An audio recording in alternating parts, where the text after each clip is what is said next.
Hollywood films లో ఎప్పటి నుంచో వాడుతున్నారు కదా టెక్నాలజీ అనేది ఎప్పటి నుంచో వాడుతున్నారు. దాని తర్వాత ఇప్పుడు విఎఫ్ఎక్స్ లో మన బాహుబలి కానీ ఇటువంటి సినిమాలు అద్భుతంగా వాడుతున్నారు టెక్నాలజీని. ఇప్పుడు కొత్తగా ఏ వచ్చాక ఏంటంటే అసలు మనుషులతో అవసరం లేకుండా ప్రొడక్ట్ బయటకు తీసుకొచ్చే అంత పరిస్థితి వచ్చింది. ఇప్పుడు ఏమైందంటే ఇప్పుడు నేను ఈ మధ్య ఒక 2 minute ఒక యాడ్ క్రియేట్ చేశాను. ఇప్పుడు యాడ్ క్రియేట్ చేయాలంటే బోల్డ్ ప్రాసెస్. దానికి ముందు స్క్రిప్ట్ రాయాలి, షార్ట్ డివిజన్ చేసుకోవాలి, ఆర్టిస్ట్ని సెలెక్ట్ చేసుకోవాలి, లొకేషన్ చూజ్ చేసుకోవాలి, కెమెరామెన్ ఫిక్స్ చేసుకోవాలి, కెమెరా ఈ సెటప్ అంతా కావాలి, షూటింగ్ లొకేషన్ వీళ్ళందరూ పోవాలి, షూటింగ్ చేయాలి, ఎడిటింగ్ దగ్గర పోవాలి, డబ్బింగ్ చెప్పి ఇదంతా ప్రాసెస్, మొత్తం ప్రాసెస్. ఇది ఏం లేకుండా సిస్టమ్ దగ్గర కూర్చొని అన్ని చేసి ఫిలిం అవుట్పుట్ బయటకు తీసుకొచ్చా.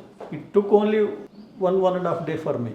స్క్రిప్ట్ షూటింగ్ లేదు, ఇక్కడే దీంట్లోనే తీసుకున్నా. షూటింగ్ కూడా వాయిస్ ఓవర్ అదే ఇచ్చింది, మ్యూజిక్ అదే అక్కడే తీసుకున్నా, ఎడిటింగ్ అక్కడే చేశా. టోటల్గా అవుట్పుట్, ఫైనల్ అవుట్పుట్ 1.5 days వచ్చేసింది. ఇది మామూలుగా ఏఐ సపోర్ట్ లేకపోతే ఇది ఒక 10 రోజులు 15 రోజుల ప్రాసెస్. ప్లస్ మళ్ళీ నటులు అవన్నీ ఉంటాయి, మరి డబుల్ ఖర్చు. అట్లా అంత ఈజీ అయిపోయింది టెక్నాలజీ. కానీ ఇది ఏంటంటే మ్యాన్ పవర్ని కట్ చేస్తుంది కదా. అంటే క్రాఫ్ట్ అనేది క్రాఫ్ట్మెన్ కి ఇబ్బంది. అది ఆల్రెడీ స్టార్ట్ అయింది వరల్డ్ లో. స్టార్ట్ అయిందా?